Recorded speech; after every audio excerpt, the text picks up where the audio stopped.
Welcome to Conversations Live. For more than a decade, we've brought you the best in books, entertainment, celebrity interviews, and current events. When the movers and shakers of the world have something to say to you, they say it to us first. Now celebrating 17 years of broadcasting success, here's your host, Cyrus Webb. And welcome back, everyone, to Conversations Live. I'm your host, Cyrus Webb. Glad you all could join us once again, both for our radio audience and those tuning in online. We're glad you all could be with us as well. Our next guest is someone I've been following for quite some time, so I was really excited when I saw he had a brand-new book that's out, and now I'll get the chance to be able to share that experience with all of you. We're excited to welcome media personality and now author Cayman Kelly to our program. His book is called From $6 an Hour to a $1 Million Dream. The process isn't easy, but your decisions determine your outcome. We'll talk to Cayman not only about this new book, but also what it was like for him to reflect on his own journey, the lessons learned, and what he hopes you as readers are able to take away from it. If you guys have not heard about the book and don't have your copy, of course we'll let you know how to get yours and also how to stay connected with Cayman. But Cayman, thank you so much for the time. Really appreciate it. Yeah, thank you for the invite, man. I appreciate you allowing me time on your platform. Hey, man, the pleasure's definitely all mine. You know, I think one of the big takeaways for me is that when I saw a post when I was prepping for this, came in that I initially had missed, but I saw when in my prep. And on Facebook, you talked about this experience, the nervous excitement of having something new with the release of this book. What has it been like for you to be able to share a bit of your story now, Cayman, and to see the way that people are responding to it? Man, it's funny that you asked that because it's kind of like a surreal feeling that I've never experienced before. You know, one thing was to actually complete it. And, you know, like that gave me a feeling within itself when I was able to hold a tangible copy in my hands, you know, because as you see, as I mentioned in the book, I've given up on so many things, you know, throughout my journey, just throughout life in general. You know, when stuff started to get hard, I would just kind of like quit, which is the easy way out all the time. So, you know, to hold that physical copy, I'm like, oh, my goodness, I actually completed this. I did it. And then to put it out and for people to gravitate towards it and actually to see the reviews and how it blesses people's lives, which is like my ultimate return on my investment. That's all I wanted. I wanted people to be inspired from it. It didn't necessarily have to be a bestseller, which was like an added bonus to it.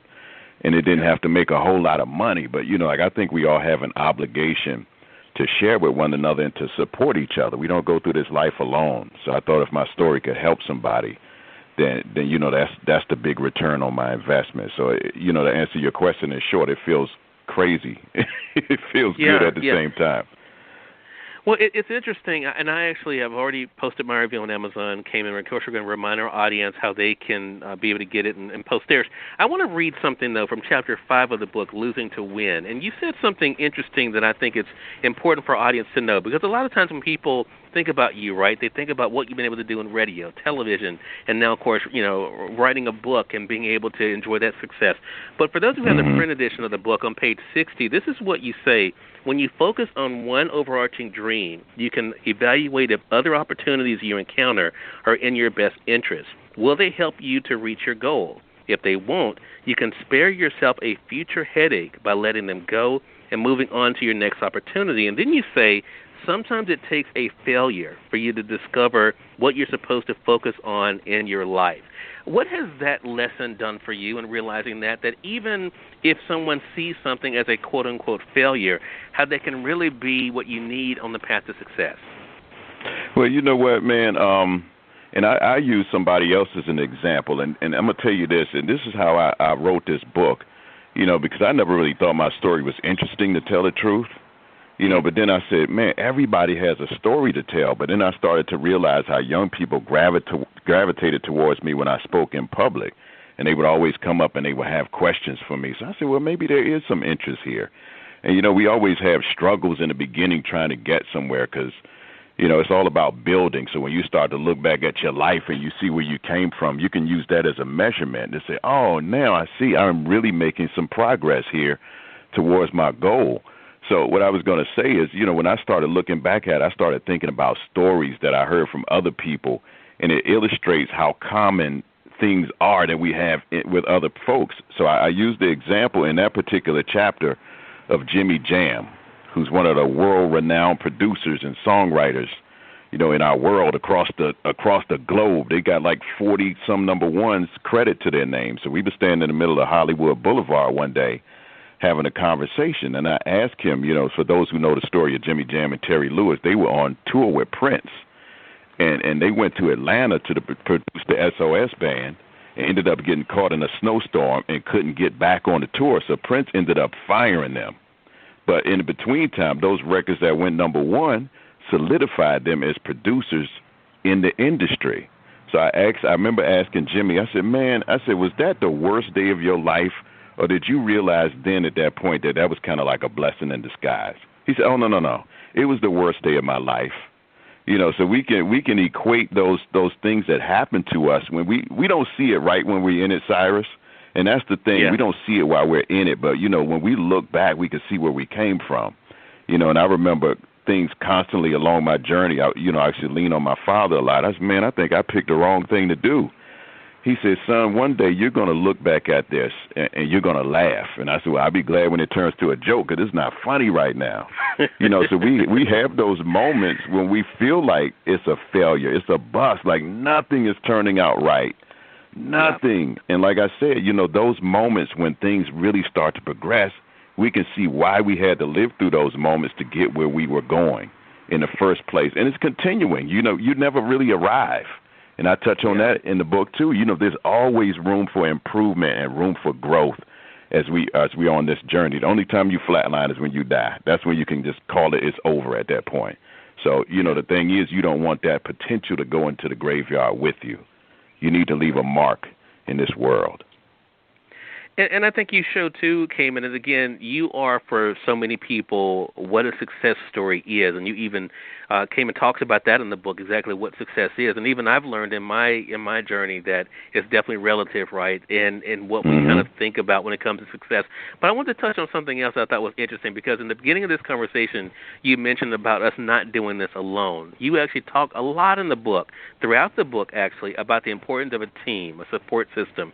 And you gave an interesting story. One I don't think most people would know if they hadn't read the book, Cayman, about a conversation you had with Ludacris and him talking about what a fan he was of yours, and you then, being able to commend him on the things he had done. What was that like for you to have someone, because you, before that encounter, you talked about having to let the timidity go, to stop being timid, and that's when the things kind of opened. What was that like for you to realize that you were making that kind of an impact and people were noticing you? You asking me all the questions that are still like surreal moments to me, because I was a fan of his. And the story happened. I happened to be off that particular day, and I was driving around, and somebody called me, and they said, are you in the city? And I said, yeah, I'm nearby. And they said, can you please stop by? They said, somebody wants to meet you. He's been talking about you all day. And I said, all right. So I go in, and I go to the president's office, and Ludacris is sitting on the floor. And they said, Luda, here's Cayman. And he runs over and he gives me like a mama hug. He said, oh, man, I listen to you every day. And he starts telling me stuff that I said on the air. And he said, man, if you had ever sent me a shout out, I'd have peed on myself. And I'm like, huh? Are you serious? Like, you came from radio. You've done this. He said, man, you don't understand. It's like the same thing. I mean, you just don't understand. And Cyrus, this happened in so many instances. And a lot of these people ended up being my friend. I talking to Monique one day. And, of course, she didn't know what I looked like. So we were recording the interview, and I started doing this interview. And I said, I'm Cayman Kelly, and I could see this look on her face without even looking on her. I said, what's wrong? She said, oh, my God, you are him. I listened to you, brother. I listened to you. So, like, for this thing to play out so many times, and Patti LaBelle was another one. That's like a surreal moment. I've been able to take my mom to meet her and being at her show, and she shouts me out on stage. I'm like, this can't be happening. These are not real life moments. Somebody pinch me and let me know that I'm awake, because this ain't real. So having those moments, man, I would say that they're really surreal, and sometimes I really have to sit back and ask myself, is this really happening?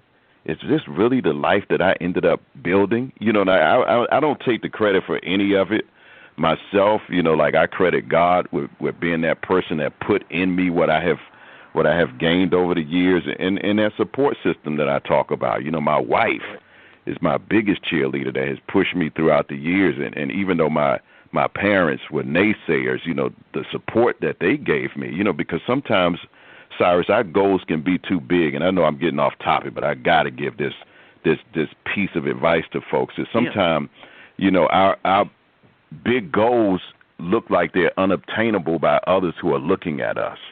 So, it's important that we're able to turn down that noise and keep our focus on what we are going towards, because we know. I remember those days being in college and sitting in those seats and people coming in and speak to the class, and they say, if you got dreams of being in major market radio, forget about it. It doesn't happen. You can't put what happened to you on anybody else. Why would you try to kill somebody else's dreams? Maybe if you kept trying, you could have reached your goals. But don't just throw up your hands. It doesn't happen when we always want it to happen. And I think that's the biggest thing that we can take from this whole thing in this book and beyond. It doesn't always happen when you want it to happen, but the key is to keep moving. Yeah. That's so true. I'm glad you mentioned your family, Cayman. I definitely want to talk to you about prioritizing. That's another thing you mentioned, and how you allow us to do the work with you in the book. We'll get to that. I want to say, for those who are just tuning in, though, either on the radio side or online, you're listening to Conversations Live. Cayman Kelly is our guest for this segment. We're talking to Cayman about his brand new book, From $6 an Hour to a $1 Million Dream. The process isn't easy, but your decisions determine your outcome. Again, we'll be reminding you all how you can get your copy of the book and stay connected with Cayman. You talk about in the book, Cayman, and I typically don't get into family with my guests, but it is one of the things that you address in the book, and you actually just referenced your wife. You talked about prioritizing in the book, because here you have this work that you're doing in radio. You do voiceover, which I didn't even know before reading this book. Then, of course, as you mentioned, you have the family. And you're like, you can't neglect the family. The importance of prioritizing. Talk to us about that and why that has been so key to your success that you've had. Yeah, and I think it's important in any scenario, and I'm going to reference this because I talk about this in the book as well. When it was just my wife and I, of course, decisions were a lot easier. And when I was by myself, of course, all I had to be concerned about was me. So when you get married, you take on responsibility of caring for another person and making sure they're good. And then when you started adding kids to the equation, it becomes that much harder. Not to say hard, but I want to be a good father. And that's important to me, that I pour into these kids, because investing in a human life is no greater reward than seeing how these people turn out. So, that's where my focus was. And so many times I've tried to find jobs that didn't fit into my household scenario. Because when I give you an example, one time somebody wanted me to hire me to do afternoons, but that would take me out of my house at the most critical points of the day, from 3 to 7 p.m. And I said, man, I need to be home because kids got to do homework. I need to spend time with them. They got to get baths. They got to eat. And one time, man, I was really trying to force this thing to work. And when I finished dinner one day and I put it on the table, and I remember my daughter, I don't remember how old she was at the time, but she was like, Daddy, you're the greatest daddy in the world. And I turned around, man, and I started crying, Cyrus, because, it was just that moment that affirmed it for me, like, okay, this is what you need to be doing. You need to be at your house. And that's why I say you can't measure success by the amount of money that you have. It's all about the goals that you try to obtain. And I want to be a good father, so if I can be home and be with my kids and still be able to pay my bills, that's a level of success to me. You know what I mean? So that's why I thought it was always important, because, and I go back to my earlier point that I was going to make before I got off track. There's a book that I referenced called Choosing to Cheat. And basically what that book says is there's only 24 hours in a day, and that's not enough time to please everybody. So who are you going to cheat? Are you going to spend all of that time on your job? And it gave all of these references to these CEOs who traveled. They had all this money, but meanwhile, their home was neglected. Like, you can't invest in your children if you're not around them to help them and show them the way. It's not enough just to send presents home just because you got a lot of money. Presence, being there, is the most important thing. So, that was something that was always on my heart, Cyrus, because I grew up with both of my parents, and I know what it is to be around them. And my father started pastoring a church when I was young, so I know how that time ended up getting split, because you got to share.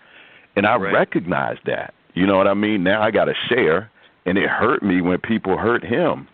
I said, man, here I am sharing my father with you, and you can't even treat him properly.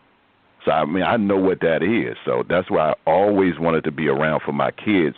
And, like, the choices that I made and the things that my wife was able to motivate me to do put me in a situation where I can be home with my family. I don't have to leave. I could walk downstairs. That's what my commute consists of, walking downstairs. And, you know, like, me being able to let go of that full-time situation, even though it was scary, I'm not going to act like it was the easiest thing in the world to do, because it wasn't. That's part of me that fed my spirit, and it ended up just working out like it did, because I was able to keep my radio show, and I was able to pick up the things that I picked up, you know, because my wife said, man, if you let go, God can bless you. And that's the thing that I heard, even though I didn't want to listen to her, but it ended up happening. So I kept my radio show, and in the past few months or so, man, I became like the voice of ESPN. And from that, I picked up the voice of Monday Night Football. So I do all the interest for Monday Night Football and all the other clients that I work with on a day-to-day basis. You know, so these things is, you know, the blessings just continue to pour in because I'm faithful and I'm committed to what I do.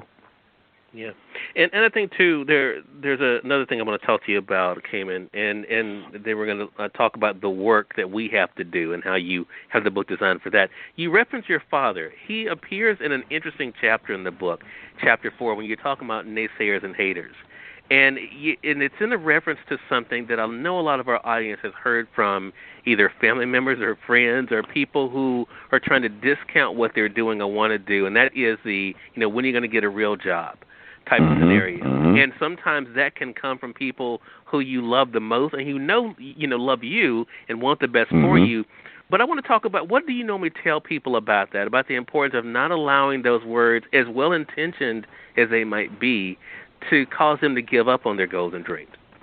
Yeah, and that's one of the things, and I touched on it a little bit earlier. It's all about being able to turn down the noise. You know, because that's noise. We gotta make sure we stay focused. And like I said, you know, like, I love my parents to death. And my dad called me when he read that chapter in the book. He said, man, wouldn't it be easier for you to come and have a conversation with your parents about it? And I said, it's not always that easy. I said, because sometimes a child talking to a parent can be very intimidating.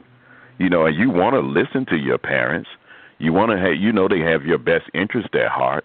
But still, at the same token, I said, you can't see what's going on in my mind. You can't see my vision. And I know if I can just get this stepping stone, I can turn this into something. I just need the opportunity. Sure, they're not going to pay me a lot of money out the gate, because I don't have something that I can go in there like, well, I've done this. I just need an opportunity. I know I can't stay here because I got to continue to grow, but just trust me on this. You know, and that's what I would tell him. But so many times, Cyrus, generations get stuck in their mindset, and the way we do it is the only way that it can be done. You know, for so long we've been sold, you know, you go, when you get from high school, you go to college, you graduate, you get a good job, you stay on that job till you retire, and then you buy some of the things that you enjoy. But that wasn't my plan for my life. I went to school, but, you know, like, school didn't prepare me for the things that I ended up doing. What school prepared me for was the social aspects. It helped me to be more social and learn how to live an independent lifestyle. You know, I can credit school with that type of stuff for me. And, of course, it's different for everybody, but this is just my path.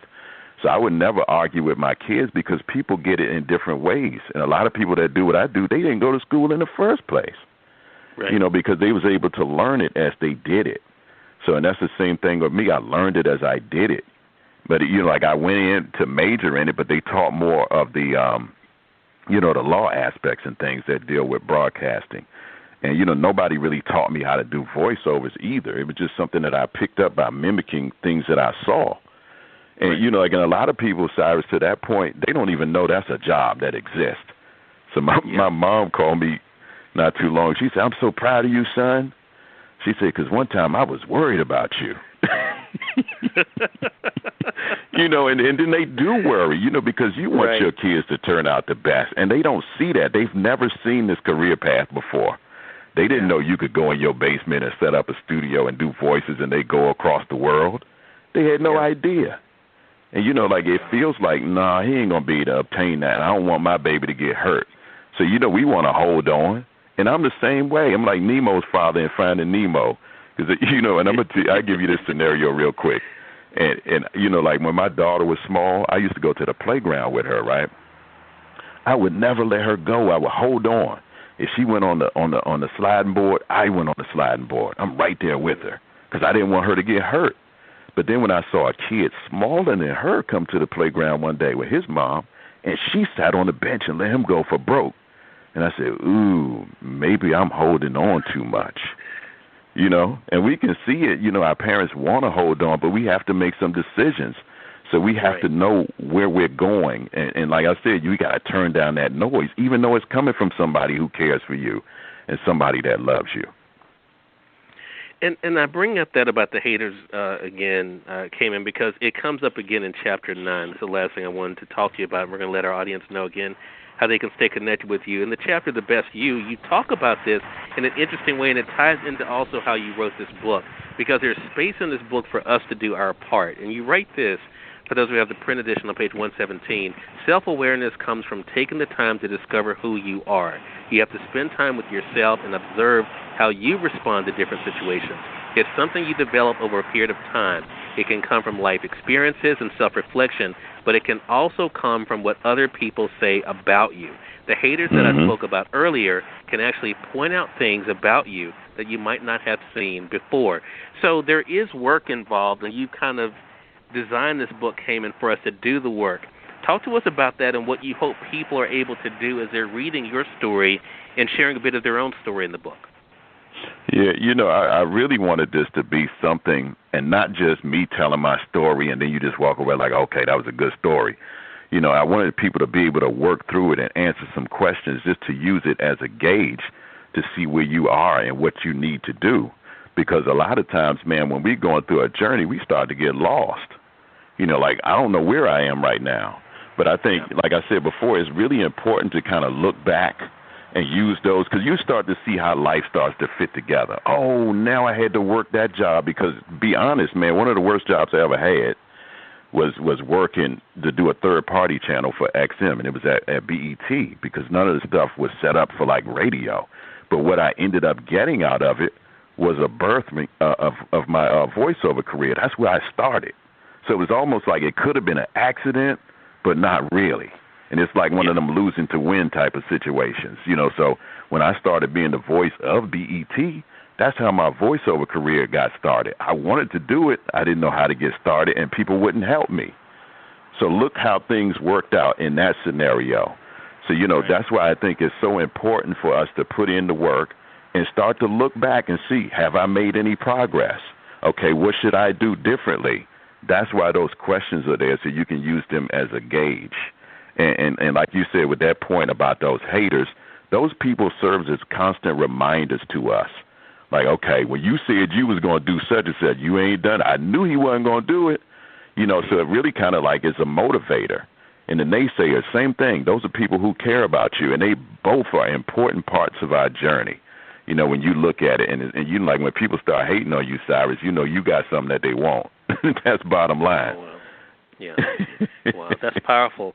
And I hope our audience are able to get that. I mean, it is a powerful story, Cayman, but I think there's so much hope in it, and we can almost feel you rooting for us as the reader, as the person who's kind of taking this journey. So is that kind of what you hope at the end, that they're able to take away from it, that this isn't just something you did, that if we really are stuck on the work and do the work and don't give up on the work, that we can have our own form of victory? Absolutely. That's what it's all about, man. That's what it's all about. And Cyrus, if I might add this, the way this thing came about, when people said, man, you should write a book, And I said, nah, I ain't writing no book. And then when I started to think about it more, at first it was like, well, if I write this book, maybe I can get some more attention and garner some more business. And then I want to inspire somebody. So when I talked to a publisher, he said, that's two different books, because they wouldn't be structured the same way. If you're trying to get some business, of course, you would write that from a business perspective. So when I hung up the phone with him, I'm even more confused. So watch this. This goes to show you how things fit together. So a day prior to me talking to the publishers, a young man had reached out to me that I had talked to 5 years prior at Morgan State University. He said, Mr. Kelly, I remember some of the things that you said, And like, I really want to talk to you so I can motivate myself, so I can follow my dream, because when I graduated, I went to South Korea to teach English, and that's not what I want to do. So I told this young man to call me.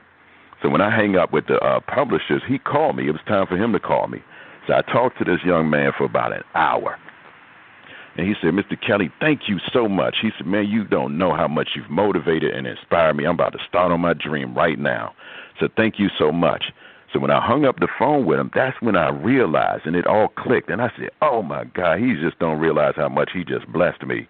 Because now I realize this is what I'm supposed to be doing, is writing this book to inspire. Because like I said early in this call, this is what we're supposed to be doing for each other. We're supposed to support one another. We can't make it in this life alone. There's no way. So, for me, investing in another human life and seeing that life blossom is a reward for me on earth. And that's what it's all about. And writing this book is legacy, man. So my kids are proud of me. My wife is proud. And this is something that I could leave behind that they can always reference and treasure. That's right. And it is available now for the world to be able to enjoy. Again, everyone, Cayman Kelly has been our guest. From $6 an hour to $1 million dream. It's available now through our friends at Amazon.com. So make sure you guys head over and get your own copy. Cayman, thank you so much for this. How can our audience stay connected with you, man? Well, I'm on social media, so I'm on Facebook at Cayman Kelly. The platform that I use the most that I've been doing interviews and things on is Instagram. So I'm at Cayman Kelly on Instagram, CaymanKelly. And if you use Twitter, it's at Cayman Kelly Show. All right. Well, Cayman, thank you so much for this. Really appreciate the time, and looking forward to having you back on the program again. Thank you, Cyrus. Anytime, man, reach out. I'm willing to come. I love to talk. I appreciate that. Thank you. Look, I appreciate that. And we thank your audience for tuning in to another great segment of Conversations Live.